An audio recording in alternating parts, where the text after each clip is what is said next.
Bonjour à tous, c'est AT et aujourd'hui on va parler de dogfight, de combat aérien à vue rapprochée et spécifiquement au canon. C'est parti!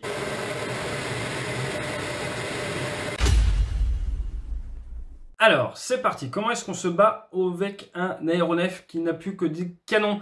On va prendre notre avion, on va retirer tous les missiles, on va se retrouver seulement avec les obus. Par exemple, sur Rafale Marine que j'ai eu la chance de piloter, on avait 125 obus de 30 mm. Les obus de 30 mm font dans les 480 grammes. Et aujourd'hui, c'est tout ce qu'on a le droit de mettre en œuvre. Comme on est autour du 4 mai, le 4 mai chez les anglo-saxons, ça se prononce May the Force. Mais le 4, eh bien, May the Force be with you, c'est que la force soit avec toi en anglais. Du coup, le lundi 4 mai, c'est Star Wars Day. Et à cause de ça, j'ai décidé d'inclure du combat aérien entre F-18C dans le simulateur de vol DCS et du X-Wing, l'avion de Star Wars, pour rendre la vidéo un petit peu plus sympa. Je vous rassure, les principes sont exactement les mêmes. Donc c'est parti, on va piloter en réalité virtuelle dans DCS un F-18 et on va essayer d'abattre un X-Wing. Alors j'ai pas la maquette du X-Wing, ça sera maquette de Rafale et maquette de F-18, j'ai que ça en stock. Et vous allez voir, ça va être super. Donc, le programme, le plan, les objectifs, c'est quoi? On est parti pour deux parties. Première partie aujourd'hui, deuxième partie demain, dans l'après-midi, sur la chaîne YouTube, en première, comme d'habitude. La partie 1 aujourd'hui, on va étudier le why. Pourquoi? Pourquoi est-ce qu'on fait du combat aérien? Dans quel cas on peut faire du combat aérien rapproché, du dogfight? Ensuite, le how. Comment est-ce qu'on fait du dogfight? Les manières générales, les grands principes. Ensuite, on va s'intéresser aux code words. Je vous ai dit que je sortirai un petit tuto sur les mots de code. Je vais vous faire des tutos. Là, on va l'axer sur les mots de code dont vous avez besoin pour faire du combat aérien à 2 ou à 3 aéronefs. Derrière, on va s'intéresser aux training rules, aux règles d'entraînement, parce que ça vient légiférer la manière dont on a le droit de s'entraîner au combat aérien et ça a un impact majeur sur notre manière de nous entraîner. Avant d'attaquer demain la partie numéro 2, où ça sera beaucoup plus concret, avec des exemples de setup, comme on dit, de mise en place offensive, de mise en place défensive, de mise en place neutre, avant que je vous partage quelques petites lessons learned, quelques petites expériences de combat aérien. Donc c'était en temps de paix, d'entraînement, auquel j'ai eu la chance de participer. Si ça vous va, eh ben c'est parfait, on est catapulté. Le fil rouge pour m'accompagner pendant tout ce tuto, pendant tout ce débrief. Débrief, c'est le nom de mon bouquin, c'est un petit peu ce qu'on fait, c'est le débriefing. Et c'est ce qu'on fait aujourd'hui, on va débriefer un peu le combat aérien. Mais pendant tout ce débrief, vous allez voir à côté de moi, on a ces images de F-18, donc c'est de la réalité virtuelle sous DCS. On s'est créé une petite map, un petit setup exprès pour May the Force. Et sans plus attendre, c'est parti, le why. Alors, à votre avis, pourquoi est-ce qu'on fait du combat aérien? Est-ce que c'est encore relevant, comme disaient les anglo-saxons? Est-ce que c'est encore utilisé de nos jours? Eh bien oui. Pourquoi? Parce que, imaginez, vous avez un avion qui est dans les nuages et qui se rapproche de votre flotte ou qui se rapproche de votre base ou qui se rapproche de votre pays. Vous allez avoir un contact radar, il n'aura peut-être pas son transpondeur allumé, donc vous ne savez pas forcément qui c'est, d'où il vient, vous n'avez pas d'informations, il n'émet pas volontairement d'informations, vous avez juste un plot radar, vous savez qu'il y a un avion en l'air à cet endroit-là. Vous faites quoi? Vous faites décoller un chasseur d'interception, comme dans le début de Top Gun 1 qu'on a étudié. Donc votre intercepteur arrive, il va faire une procédure pour venir se rapprocher, il ne peut pas utiliser ses optroniques de loin, ses senseurs de loin, hormis le radar. Pourquoi? Parce que il est dans le nuage, celui-là, donc on ne le voit pas.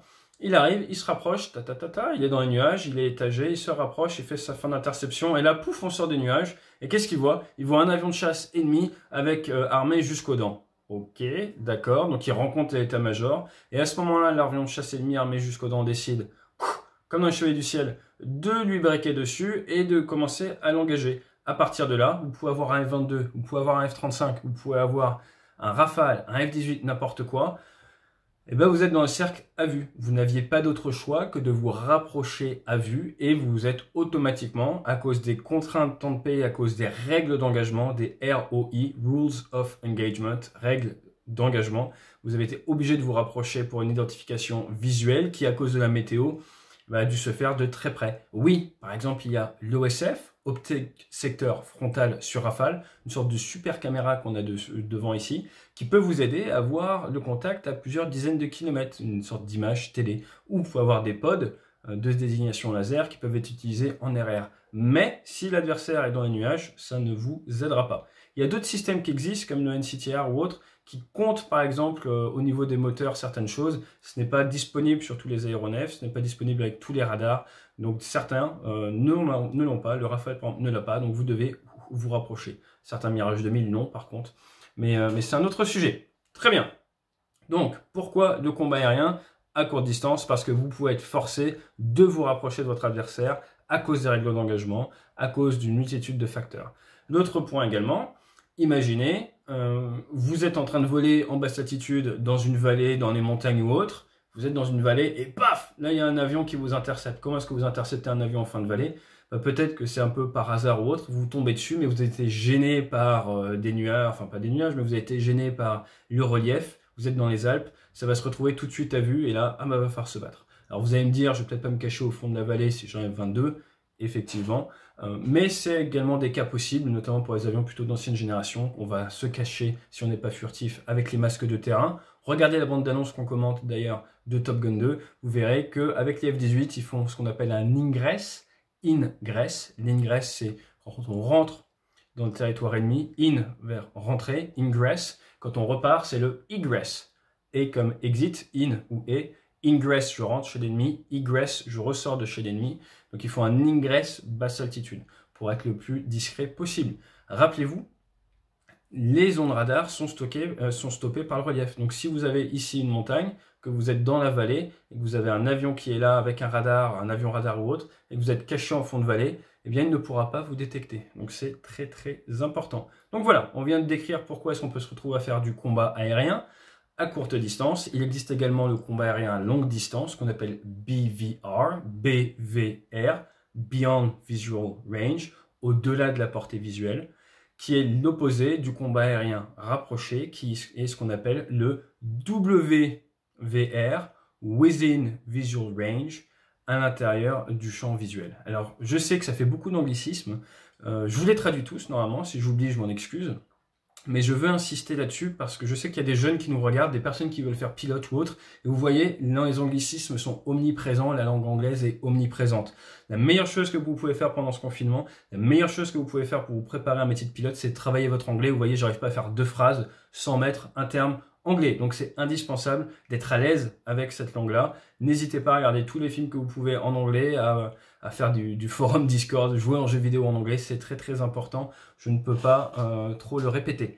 Ok, on continue. On a dit BVR, Beyond Visual Range, WVR, Within Visual Range, le combat rapproché. Ensuite, le combat rapproché, on utilise soit des missiles, généralement des missiles infrarouges courte portée. Les missiles infrarouges ont ce qu'on appelle des ranges minimum, des distances minimum d'engagement qui sont plus courtes que les missiles électromagnétiques. La raison étant, à votre avis, eh bien on les accroche déjà en les portant. Donc mon Mika par exemple, missile d'interception de combat aéroporté qui est, j'en ai 2 sur un Rafale, un de chaque côté.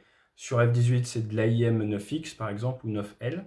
Mon missile infrarouge qui est un missile Fox 2, alors qu'il est encore accroché sur mon avion, il va détecter, son senseur est allumé, détecter la source de chaleur et il va pouvoir partir déjà accroché. Un missile électromagnétique, généralement, il doit quitter l'avion, faire une première phase de propulsion, après il allume son autodirecteur, son petit radar embarqué, et il commence à chercher à faire une acquisition. Généralement, il y a des exceptions sur tout type de missile, mais l'idée c'est ça. C'est fait qu'un missile infrarouge, un Fox 2 comme on dit, Fox 2 c'est infrarouge, Fox 3 c'est électromagnétique autonome, comme le Mika EM, missile d'interception et de combat aéroporté électromagnétique, eh bien, les distances d'engagement sont différentes, principalement à cause de ça. Donc, vous êtes en train de vous battre, vous êtes très proche, vous allez pouvoir tirer un Fox 2 qui se guide sur la source de chaleur, que l'on va pouvoir leurrer grâce à des flares. Les flares, si vous allez voir dans le film, c'est des départs de sources de chaleur très fortes qui partent soit vers le bas, soit vers le haut, fonction de l'aéronef de la génération. Le Rafale, ça part vers le haut. Le Mirage 2000, ça part vers le bas, sauf certaines versions maintenant. Et ça va vous permettre d'essayer de leurrer le missile. Donc si vous êtes en train de vous battre à vue et que vous avez l'adversaire qui tire des flares, généralement vous ne tirez pas missile, vous attendez qu'il ait fini de tirer ses flares. On n'en a pas trop, surtout les avions occidentaux. Les Russes en ont beaucoup plus, ils sont des avions plus gros. Et si besoin, on va tirer canon. Aujourd'hui, on va se limiter plutôt au combat canon.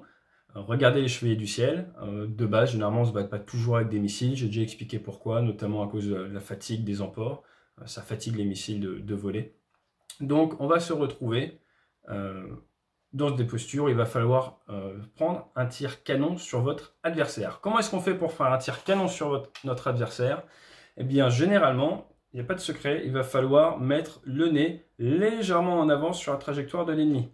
Alors, pourquoi le nez légèrement en avant sur la trajectoire de l'ennemi? Parce que nos obus doivent voler. On a des aéronefs qui se déplacent entre 250 et 300 mètres par seconde. Plus on va vite, plus il faut faire ce qu'on appelle dépointer. Vous voyez, on vient dépointer, on vient mettre son nez en avance de la trajectoire future. Comme ça, mes obus qui partent, le temps qu'ils arrivent, l'avion a avancé et ils viennent percuter l'avion. Il ne faut pas beaucoup d'obus pour mettre hors d'état de nuire un avion. Un obus, ça peut suffire, un obus bien placé. Et donc, pour ce faire, il va falloir réussir à avoir une géométrie qui va nous permettre de se mettre en avant, d'ouvrir le feu et d'avoir l'avion ennemi qui vient percuter nos obus, avoir nos obus qui viennent percuter l'avion ennemi. Pour ça, il y a plein de méthodes. Imaginez le face-à-face. Si je suis face-à-face et que je tire, je suis sûr que dans les jeux vidéo, vous avez déjà essayé, j'ai une chance d'abattre l'adversaire avant le croisement. On va en parler au niveau des training rules tout à l'heure, des règles d'entraînement, c'est pas quelque chose qu'on fait. Normalement, on ne tire pas secteur avant tempé parce que le danger de se rentrer dedans est vraiment très réel. On va généralement essayer de tirer secteur arrière. Et ce qu'on veut, en fait, c'est réussir à se mettre dans les 6 heures, donc dans la partie arrière de l'adversaire, et rester là, comme ça on a une multitude d'opportunités de tir. Derrière notre adversaire, ici, il y a une sorte de zone, vous voyez ce que je suis en train de décrire, une sorte de sphère derrière lui qu'on appelle la control zone, qui est une zone qui est à quelques centaines de mètres et légèrement au-dessus de votre adversaire, qui est une zone où vous voulez être pour pouvoir toujours engager l'ennemi. Si l'adversaire part en virage serré à droite, si vous êtes dans sa control zone derrière, vous allez pouvoir avancer un tout petit peu, puis partir en virage à droite, à l'endroit où lui est parti, et vous mettre en fait sur le même cercle, dans la même trajectoire, tout est de la géométrie que lui. Exemple, vous êtes tous les deux comme ça. Vous voyez, hop, on est là. Lui part en virage. Schlack. Vous partez en virage tout de suite. Schlack. En fait, vous avez un souci, vous n'allez pas être sur la même trajectoire. D'un point de vue géométrique, ça va poser un souci. Donc, ce que vous pouvez vouloir faire dans certains cas, c'est lui part, vous attendez 1 seconde, 2 secondes. Au moment où vous commencez vraiment à avoir du défilement dans votre cabine, c'est là où vous partez en virage aussi, parce que ça veut dire que vous êtes inscrit sur le même cercle, vous allez donc suivre sa trajectoire. Et comme les avions ont généralement des bilans énergétiques assez similaires quand ils se suivent, si vous êtes bien placé dans la contrôle zone, et qu'ils ont des rayons de virage souvent assez proches, ça va vous permettre de bien rester derrière. Et tant que vous êtes derrière lui, vous risquez rien. Et vous êtes normalement à l'avantage. Donc le house, c'est en rejoignant la control zone, donc cette zone virtuelle quelques centaines de mètres en étagement positif de l'adversaire, qui vous donne l'opportunité de rester en maîtrise complète du combat et d'avoir des opportunités de tir. C'est ça votre objectif pour un tir canon. Il y a des tirs d'opportunité possibles, secteur avant, en virage ou autre. Et après, le but du jeu, ça va être de gérer votre énergie pour avoir des opportunités de tir. Parce qu'être derrière, c'est bien, mais de temps en temps, il va falloir dépointer, tirer et essayer de prendre sa chance. Quand vous êtes défensif, qu'est-ce que vous allez essayer de faire? Si vous voyez que l'adversaire s'apprête à tirer, vous allez pousser pour essayer de gêner la prise de tir, de gêner l'ennemi de manière à l'empêcher de vous ajuster et ça va être très important. Il y a quelques erreurs qu'on voit souvent, c'est dans les films souvent ou dans les jeux vidéo, les personnes ont tendance à faire comme ça, et je vous montre un peu plus tard dans les images embarquées là. Si vous faites ça, la personne derrière, elle prend position médiane et elle a une multitude d'opportunités de chance de vous tirer. Attention, les obus ne sont pas illimités dans la vraie vie. Quand vous avez 125 obus, avec une cadence de tir de plus de 1000 à 1200 coups par minute, ça part très très vite. Donc on y va vraiment par toute petite rafale. Encore une fois, un obus ou deux peuvent largement suffire à mettre hors d'état de combat un adversaire ennemi. Donc le why, parce qu'on peut se retrouver à intercepter un aéronef à cause des règles d'engagement et devoir se battre. Le how, on essaye de se mettre dans sa control zone, d'être toujours dans ces 6 heures et de temps en temps venir dépointer. Alors, ça va peut-être nous coûter un peu d'énergie, mais on vient dépointer un petit peu, je fais un tir, derrière je reviens me mettre dans la contre-zone, je refais un petit peu d'énergie. D'ailleurs, est-ce que vous savez comment on peut accélérer plus rapidement avec un avion? Un avion, comment est-ce qu'il vole? Il y a portance, il y a poids, il y a traînée et il y a traction, ou plutôt poussée pour un avion de chasse. Jusque-là, c'est des maths de base. Je répète, il y a 4 forces qui partent de cet avion. On a la poussée qui nous fait avancer, la traînée qui nous freine, le poids qui nous pousse vers en bas et la portance qui nous qui nous aspire. 70% de la portance, c'est un phénomène d'aspiration à peu près. Ok, jusque-là, tout va bien. Maintenant, à 1G, j'ai un certain poids, vous êtes d'accord? Un 1G, c'est la gravité terrestre. Moi, je fais 79 kg, je crois, j'espère.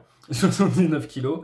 Eh bien, à 1G, je pèse 79 kg. Si je suis à 2G, mon poids, c'est le double. 79 x 2, 158. Si je suis à 10G, 790 kg. Maintenant, si je suis à 0G, demandez à Thomas Pesquet. Thomas, si tu nous écoutes, enchanté. Demandez à Thomas Pesquet, à 0G, vous flottez. Vous n'avez donc, c'est la différence entre le poids et la masse. Bon, je vous la fais courte, hein, je ne suis pas pour vous faire mal à la tête, mais il y a une petite différence entre le poids et la masse. Et bien du coup, là, vous vous retrouvez à 0. Et ce qui se passe, en fait, c'est qu'à 0, on va accélérer plus vite. Pourquoi? Parce que cette force qui vient de la gravité, le poids de l'aéronef est plus léger, vous allez avoir une capacité d'accélération qui est plus rapide. Pourquoi je vous dis ça? Quand on est en combat, on essaye de tirer, je tire, j'ai loupé. Et ben, ce qu'on aime bien faire, c'est je remets les ailes à plat, je pousse, comme on dit en anglais, je unload, je retire le poids. Le load, c'est la charge. Je décharge en fait un peu le poids de mon avion. Je pousse à 0,5G, voire même 0G. Et là, mon avion, il accélère. Je ne vais pas vous donner les chiffres. Faites les calculs de maths, mais il accélère beaucoup plus vite. Si je me mettais en vol rectiligne horizontal, plein post-combustion, il allait accélérer comme ça. Si je unload à 0,5G ou 0G, il va accélérer beaucoup plus vite, ce qui va me permettre de récupérer plus d'énergie et après de pouvoir resserrer, redégrader mon énergie pour des degrés de virage. En fait, en combat aérien, on passe son temps à utiliser notre énergie. Il y a différents types d'énergie. Énergie potentielle de pesanteur, l'attitude. Énergie cinétique, la vitesse. Et on est constamment en train d'essayer d'avoir le meilleur bilan énergétique possible. Pourquoi? Parce que cette énergie nous offre des opportunités et des possibilités. Si j'ai beaucoup d'énergie cinétique, je peux monter, la transformer en énergie potentielle de pesanteur. Une fois que je suis en haut, qu'est-ce que je peux faire? Je peux mettre le nez vers le bas et tourner très court ou couper dans la trajectoire en 3 dimensions de l'adversaire. Donc ça m'offre des possibilités. Si j'ai beaucoup d'énergie cinétique, je peux aussi décider d'incliner et de tirer très très fort sur l'avion et de casser toute cette énergie pour tourner, avoir un taux de virage qui est très élevé et pouvoir mettre mon nez sur l'adversaire rapidement et tirer. Attention néanmoins, si vous allez trop vite avec les avions modernes, votre rayon de virage sera très grand. C'est quelque chose que j'ai couvert un petit peu dans les lives. Vous prenez votre vélo, vous roulez à 2 km/h, vous arrivez facilement à faire un demi-tour dans un mouchoir de poche. Pareil pour le créneau avec votre voiture, vous faites pas un créneau à 100 km/h. Maintenant, vous prenez votre vélo, vous prenez votre voiture et vous essayez de faire un virage à 50 km/h. Votre rayon de virage va être beaucoup plus grand. D'un côté, vous arrivez quasiment à vous tourner sur place, de l'autre, vous allez avoir un rayon de virage beaucoup plus grand. À partir de là, qu'est-ce que ça veut dire? Ça veut dire qu'en combat aérien, on ne cherche pas à voler à Mach 2. C'est pas l'idée. Si vous voulez à Mach 2 et que vous croisez un adversaire, vous allez partir avec un rayon de virage qui est énorme et lui qui allait peut-être à 350 nœuds va pouvoir avoir beaucoup de taux de virage et il va pouvoir vous tirer dessus en premier et vous serez là. Ouh, je vais super vite mais j'arrive pas à virer. Donc il faut faire très très attention à son énergie et généralement en combat aérien on va essayer de voler entre 300 et 450 nœuds. C'est souvent autour de ces vitesses-là que les avions modernes sont extrêmement performants. Autour des 350 nœuds, vous allez vraiment pouvoir avoir un beau taux de virage, ça va pouvoir bien tourner, ça sera très très efficace. À 350 nœuds, ça va vous donner du facteur de charge qui correspond entre 3 et 5G de manière plus ou moins continue, et vous allez vraiment donc vous retrouver à bouger la tête comme ça, à tirer sur le manche et à être soumis à 4 à 5 fois votre poids de manière assez longue, mais ça reste, avec la combinaison anti-G et l'entraînement, ça reste quelque chose d'assez commun. On est entraîné pour ça. Il y a une vraie adaptation physiologique de la part de l'organisme au facteur de charge. Donc on s'y habitue. Ok, donc why, how et code words. Imaginez, vous vous battez en 1 contre 1. Le 1 contre 1, c'est ce qu'on appelle la BFM, Basic Fighter Maneuvering. Si vous faites 2 contre 1, par exemple 2 rafales contre F-18, c'est ce qu'on appelle de l'ACM, ACM, Air Combat Maneuvering, 2 gentils contre 1 méchant. Là, il y a un gros travail de communication à faire. Ça qui est très très dur, c'est savoir qui fait quoi, quand, et qui assure ce qu'on appelle l'anti-abordage, l'anti-collision. Tout le monde ne peut pas regarder l'adversaire et se focaliser sur l'adversaire et attaquer l'adversaire en même temps, sinon on va se rentrer dedans, ça va être dangereux. Je vous raconterai une petite histoire qui m'est arrivée. J'ai failli tuer mon commandant d'unité quand j'étais jeune pilote. J'en suis pas fier. S'il regarde, encore merci de m'avoir invité. Je vous raconte tout ça dans l'épisode de demain. ACM, BFM, et ensuite si on fait par exemple de la 2 contre 2, on appelle ça de manière très pragmatique là 2v2, 2 contre 2. Donc BFM c'est 2 avions, ACM c'est 2 contre 1, et on a des code words qui vont avec. Les code words, ils nous servent à quoi? À savoir qui voit qui et qui surtout ne voit plus qui. Alors, accrochez-vous, sortez vos crayons. On est tous les deux copains. Je suis dans l'avion blanc, vous êtes dans le F-18 canadien. Je suis dans l'avion blanc. Je vous vois. On est copains. Je vous vois, j'annonce que je suis visual. Si je vous vois et qu'on est copains, je suis visual. Si vous m'entendez dire que je suis visual, c'est que je vous vois. Si je vous perds de vue, je vous vois plus. Mince, où est-ce qu'il est passé? Où est-ce que vous êtes? Je dis que je suis blind, aveugle. Visual, je vois un copain. Blind, je vois plus mon copain. C'est très important parce que quand vous faites de la 2 contre 1, si vous annoncez que vous êtes blind, c'est que vous avez perdu de vue votre copain. Mais pas forcément que vous avez perdu de vue le méchant. Ok? Donc visual, blind, entre copains. Maintenant, je suis pilote du Rafale Tigre. Vous êtes pilote du F-18. On s'aime pas, on est en combat. À partir de là, si je vous vois, j'annonce que je suis Tali. Vous avez déjà entendu Taillot. Tali. Tali, c'est que j'ai l'adversaire en visuel. J'ai contact visuel sur l'adversaire. Ça marche aussi pour, enfin, ça dépend, mais pour les troupes au sol.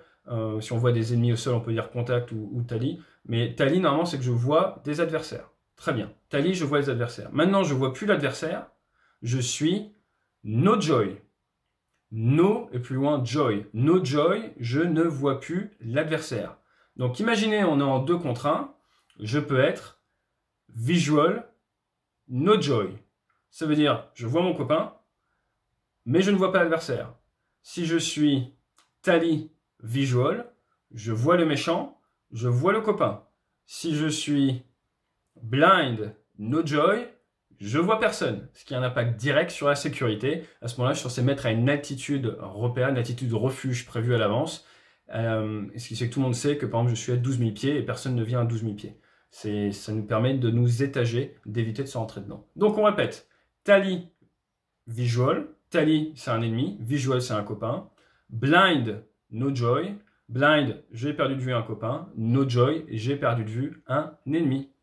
Donc voilà, j'espère qu'on a appris quelque chose. Quand vous venez en rejointe après un vol, par exemple, vous êtes entraîné avec les adversaires, toute la partie avant, vous utilisez visual et blind. À partir du moment où vous annoncez fights on, ça veut dire début de la mission de combat, début de la phase tactique, on n'est plus copain, on devient adversaire. Dans la foulée, vous allez entendre Tali. On a commencé le combat, je te vois bien, on peut poursuivre le combat.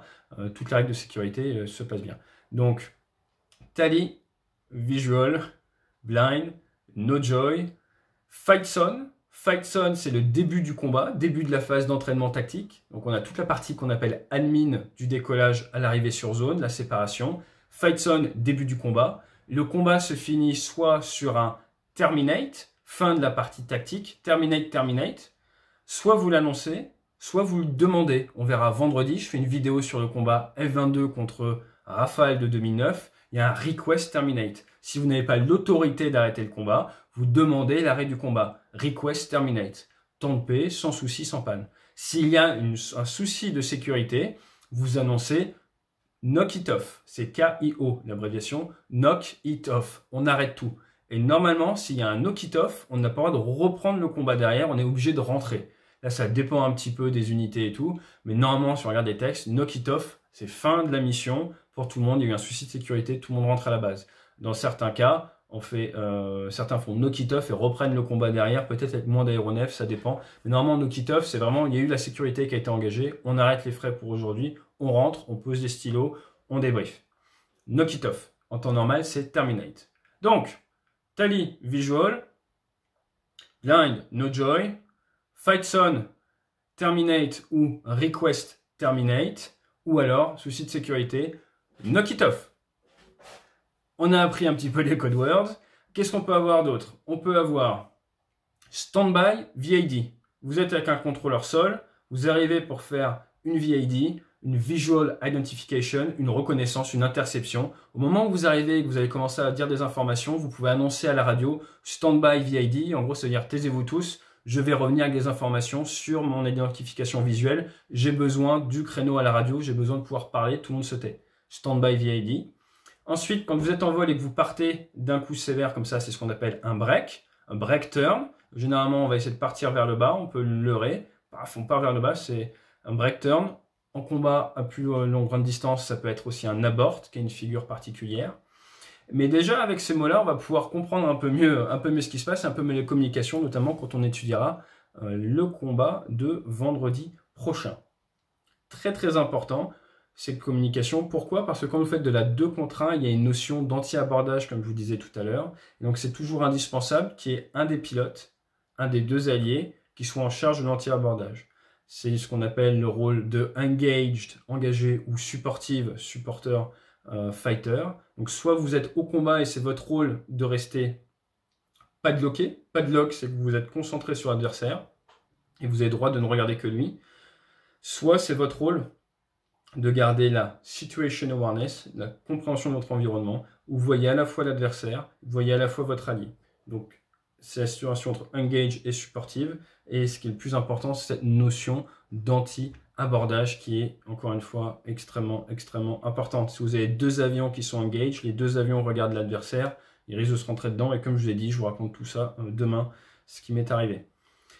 Parfait. Alors, training rules, on en a parlé un tout petit peu. Les training rules, qu'est-ce qu'on a? On a une bulle qu'on appelle la bubble qui fait 1000 pieds, 300 mètres autour de l'avion. On n'est pas censé se rapprocher à moins de 300 mètres de l'adversaire parce qu'on estime que c'est trop proche. Néanmoins, ça peut être légèrement flexible. Quand vous êtes proche de l'adversaire en ciseaux, on parlera de ça demain, eh bien, vous pouvez vous retrouver à être à moins de 300 mètres. C'est pas grave parce que vous êtes à basse vitesse. Donc, il y a un petit peu de jeu, un petit peu de souplesse autour de ça. 300 mètres normalement, pas de canon add-on, interdiction de faire une passe canon. Et ensuite, on a ce qu'on appelle des altitudes de combat. Combat de floor dans Top Gun. Le premier combat contre Chester, il abat Chester, mais ça ne compte pas parce que c'est sous le floor. Accessoirement, se dire que Chester a percuté le floor fictif, le floor qui est le plancher en bas. C'est vrai que Chester est passé sous le plancher, donc Chester est mort. Donc en fait, tout ce que Maverick avait à faire, c'était ne pas le poursuivre en dessous du plancher et gagner la bataille. Je dis ça, je dis rien. Donc généralement, quand vous êtes jeune pilote, le floor est à 10 000 pieds, 3000 mètres, et il est ensuite réduit jusqu'à 5000 pieds, 1500 mètres d'altitude. Dans certains cas, dans certaines zones, on a le droit de se battre en dessous, mais nos évolutions sont limitées à quelques virages à 90 degrés ou quelques virages à 180 degrés. On ne peut pas manœuvrer unlimited. Donc, qu'est-ce que ça veut dire? En dessous de 5000 pieds, généralement, on a le droit de se battre, mais avec des figures imposées limitées. On ne peut pas se battre pendant 2 minutes. Au-dessus de 5000 pieds, si vous êtes qualifié, toute qualification, vous pouvez vous battre de manière illimitée. Et là, les seules contraintes que vous avez, c'est respecter cette bulle de 300 mètres, c'est ne pas tirer canon de face, c'est faire attention si vous passez derrière un aéronef au souffle, ça va déjà entraîner la perte d'aéronef, il faut faire très attention à ça. Et également, faire très attention à votre volume d'évolution, à rester dans le volume de l'avion. Le Rafale n'est pas censé descendre en dessous de 100 nœuds, vous n'êtes pas censé aller en dessous de 180 km/h, même si l'avion peut y voler. Donc on est censé rester dans le domaine de vol de l'avion. Et en termes de vitesse, également, on fait attention à rester dans l'enveloppe de vol. Pour ce qui est des vitesses, si vous êtes à moins de 20 nautiques des côtes, à moins de 38 km des côtes, vous devez rester subsonique. En France, il est interdit de passer supersonique proche de la Terre, sauf sur axe spécial ou avec autorisation spéciale. Quand on est en Bretagne, qu'on s'entraîne à 30 nautiques, 50 nautiques au large de Ouessant, à 100 km au large, on a le droit de faire du supersonique sans rien demander à personne si on veut, c'est autorisé. Voilà, donc on a parlé un petit peu des différents points. Demain, on va se focaliser un petit peu plus sur des scénarios, des setups offensifs, défensifs, neutres. Comment est-ce qu'on se met en place? Ça vous permettra, si vous êtes fan de simulation ou fan d'aérien, de mieux comprendre à quoi ressemblent les exercices qu'on fait pour monter en puissance. L'idée, c'était de vous donner un petit peu un vernis, surtout à côté phraséologie, communication, vous expliquer pourquoi on fait encore du combat aérien. J'ai beaucoup de messages sur mais pourquoi est-ce qu'on fait encore du combat aérien? À cause des règles d'engagement.